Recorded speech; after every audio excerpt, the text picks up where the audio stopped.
How's everybody doing? You know what? I think that last possession really showed who we are as a team. And I don't mean it was, just like we drew it up. I think I meant it more as like how much these guys trust each other, how much these guys love each other. They played for each other, which I thought showed in that last possession. Everybody touched it, the extra pass. Miles was having a tough night, hadn't made a shot, and still Jamari wasn't hesitant to throw that extra pass, and Miles wasn't hesitant to let it go. I thought our guys played really, really hard. Obviously, it was early, some sloppy basketball, but I think they're focused on the right things, they're focused on each other, and we're focused on getting better every day. So I think that was a good win for us, especially this early in the season against a very, very good VCU team.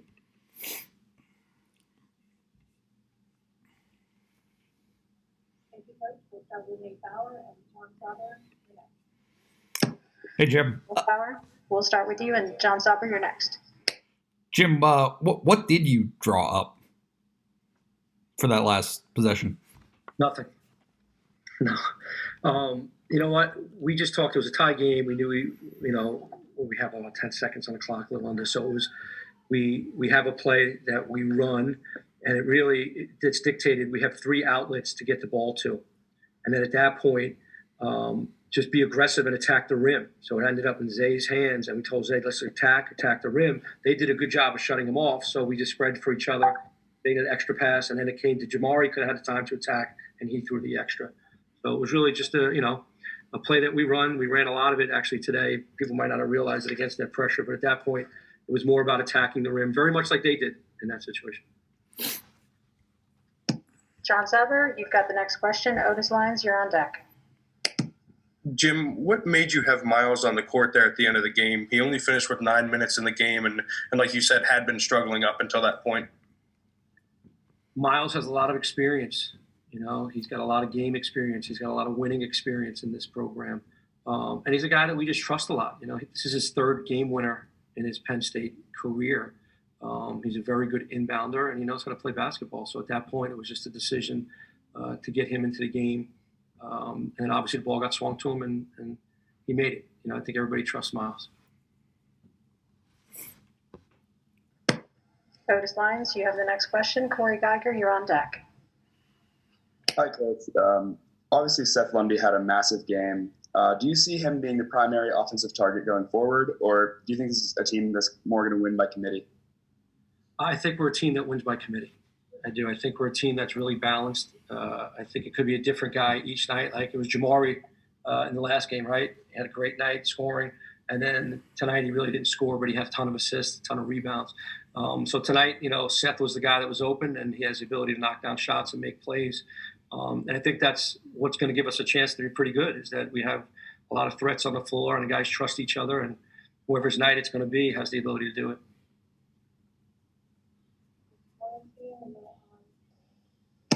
Justin, you've got the next question. Matt Bordner, you're on deck. Hey, Jim, can you hear me okay? I can, Corey. Jim, after everything this program has been through, this is the 2nd game of the year. You almost let this slip away, and that could have been a bad loss. But the way you won this game, after everything that you've been through, all these guys have been through, to win a game in that fashion, how big do you think, from a big picture standpoint, it is, or is it just too early to tell something like that? Yeah, I mean, we can make up everything's big and this is big and that's big. But the thing I said, like I started my interview with, was the trust. These guys love each other. They trust each other. They play for each other. I think that's what showed. I don't think we lost our poise at all. That's a very good team. We knew what they can do. We're a good team too. We stayed very poised, and we trusted. We trusted each other defensively. We trusted each other offensively, and that's what this team is right now. That's what they're bought into. So, whether you want to say that it's brought us together tighter, I don't know. I think they're really good guys. They really like each other, and we got a staff that likes each other, and we're just plugging away. Maybe it will be a big win. I don't know. We'll see. Justin Morgenstein, and then Matt Gordon, you're on deck. Jim, I think it was last year against Rutgers that Miles kind of had a similar situation where he struggled throughout the game and then hits that big shot late. What is kind of so special about that confidence? And, not just for Miles, but, for everyone to have that type of confidence. Well, not everybody does. right? Not everybody does have that confidence. Not everybody wants the ball late in the game. I think we actually have a team of guys that do. So it could have been somebody else at the end of that extra pass. But it was Miles. And I think when Miles got it and let it go, everybody thought it was going in. And, you got to give Miles credit, right? And even Cappy said it to him. That's way to stay in the game, right? Here's a kid that got in foul trouble, didn't play much. He was frustrated that he didn't play much, but he was locked in and played and was ready to play when he was called upon. And I think we got a team of that. And that was great for Miles. And we're so happy they did it. And we do trust him. So I think that's great. He's earned. Matt Bordner, you've got the next question. Dave Eckert, you're on deck. Coach, how would you assess the team's help defense tonight? And going forward, how important is that, especially without guys like Lamar Stevens and Mike Watkins to help on the back end? Yeah, it was better in the second half. The first half, I thought we struggled. We were getting a little strung out on the weak side. We weren't loading to the ball, and they hurt us a little bit. But the second half, we did a good job. We held them at 39% from the field. They only made 2 threes, 29% from the field. We out-rebounded them. So, again, as we keep playing game, we need to play games, right? In practice, we keep practicing, but the games are where you get in real situations. And I thought we made those adjustments at halftime, and we did a better job. And it played out that way because when we defend and rebound, we can play out in transition. So, again, we'll get back to work in practice to try to tighten things up before our next game. But I think if we can become an elite defensive team, then we're going to be able to win a bunch of games. Dave Eckert, you've got the next question. Nate Bauer, you're on deck. Hey, Jim. Obviously things kind of maybe got a little sticky there at the end, but I'm wondering overall what you thought of how your team handled VCU's pressure tonight. I thought we did a great job. I mean, people could say it gets kind of sticky, but I don't know if anybody else has played against VCU as many times as I have. That's what they do. And we turned the ball over 15 times against an exceptional VCU team, and that's a pretty good thing. Our goal was 10, and really, I can joke because he's sitting over here right now. Sam didn't turn it over.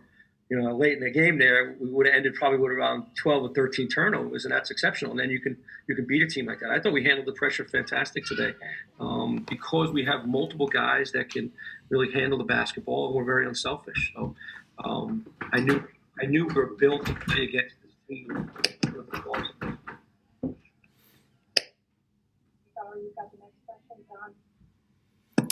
Nate Bauer, you've got the next question. John Sabo, you're on deck.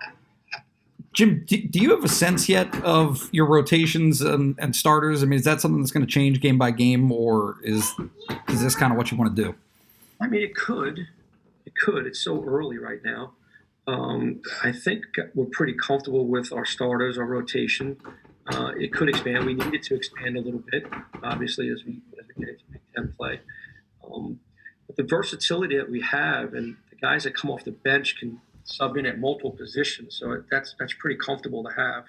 Because everybody's got to keep getting better, and then again, it's day by day, right? Every day we just keep working and keep trying to get better, and we're figuring new things out about ourselves as we go. So right now I like it, but we'll see where it goes. John Sabo, you've got the next question. Tanya Moose, and then we're going to end with Evan Patrick as the final question after Jack McKeon. Jim, you guys struggled from deep tonight outside of Seth. How important is it going to be for you guys to make those shots, especially when you don't have much size and when John Harrar kind of gets in foul trouble a little bit too frequently? Yeah, I think we're a better shooting team than we actually have shot maybe in the last 2 games. I mean, what do we shoot from 3? 34%, almost 35%. That's pretty good. I mean, we still made 9 threes. And I don't think we've clicked on all cylinders yet. I mean, you're still talking about, we get MJ and Miles going. I think we could be an elite shooting team. So it is definitely a strength of ours, and it's something that we can play to. But we still have to be able to finish layups. We got to get to the foul line. We got to get some post-ups. We got to kind of mix it up a little bit. So, but I do think we have the ability to shoot the ball in multiple positions. Tanya Moose, you've got the next question. Jake Arafat, Jack McKeon, and Evan Patrick. That'll wrap up with Coach Ferry. Hi, Coach. Sam has obviously had 2 great games so far in his young career as an Nittany Lion. What do you have to say about his performance so far? And do you see him breaking into the starting lineup for you at all, or do you like him coming off the bench for the team? Well, Sam has been Sam. This is what he does. This is what we knew he was. He's a tough guard. He can break the defense down. I think he gives us versatility, to be able to play him with Jamari, to play him with MJ, Zay, Miles. So it's, I think right now he's given us a tremendous burst off the bench. And when you have a team that can do that can go to the bench and come off with some guys that can score and defend, that makes you a pretty good team. So right now, I like where we're at. But again, things can change. But right now, I kind of like having him come off the bench and Miles come off the bench as guys that are threats at multiple things. Jacob Ferry, you've got the next question. Jack McKeon, you're on deck. Jim, obviously when you were at Duquesne, I'm sure you faced VCU quite a bit in the A-10. How does this VCU team that you faced stack up to maybe some of the VCU teams that you've seen in the past? And, what does it mean to beat, a team like this that's, perennially, a tournament contender, or, a pretty solid program? Yeah, so when I got to Duquesne, Shaka was the coach. So I played him for a couple of years. And they had obviously Havoc, which was a little bit different than this. It was a little bit more tenacious and trapping a little bit more all over the place. Then I also coached against Will Wade, and Will kind of brought the pressure back a little bit. I think Mike's doing a good job. He's got a lot of bodies. Those guys are deep. They play really hard. I just think the difference was that we have multiple guys that can handle the basketball. So when you have multiple guys that can handle the basketball, you can play against pressure like this and turn pressure into open shots and good shots. And I thought we did that for most of the part. But again, I thought they did a really good job sticking to their game plan and turning up the heat a little bit, causing some turnovers. So it's a good team. I thought there were two good teams out there tonight playing. I think there's two teams that have a chance to have good seasons. I think that's always good if you can beat a team like VCU. Obviously, they have a national brand because of going to the Final Four and stuff. So, but listen, during this time and this year, just playing is awesome. And if you can get a win, it doubles it, And before I even go any further, when I said this to the guys, I really got to give, a thank you, shout out to all the people that are making this happen. All the testers that are here every day. Our trainer, Saz, has been unbelievable. And it's just to give us the opportunity to play. Really appreciate what everybody's doing. I should have started with that. Thanks, Coach Ferry, for mentioning that. There are a lot of people behind the scenes that have done a lot to get us out on the court. We appreciate them. Jack McKeon, you've got the next question. Evan Patrick, you have the final question. Coach, saw some Lundy and Hara out there together on the floor tonight. Also some Lundy and Buttrick. What did you like with them together, sort of pairing Lundy up with Hara or Buttrick? Well, Trent and John, as guys at the five, they're big physical guys. They can really rebound the ball. And then with Seth, he could play in a perimeter and make shots, so it kind of opens the floor for him. We didn't take great advantage of the rolls, but those rolls that John and Trent attacking the defense makes the help defense move, and then it opens up the floor for those guys. So we have the ability to, like I said, to play small, but we can also play big at times. We slide Trent to the four as well and be big when we need to do that. So I think it's, those guys defend and rebound like they do. They're going to give us a chance to win. Evan Patrick, you have the final question, and then we'll step everyone into the waiting room while we sanitize. Hey, Coach. What makes Seth unique as a player compared to guys you've coached throughout your entire career? And what went into this performance, I guess, through the offseason, kind of behind the scenes? And do you expect more of this going forward from him?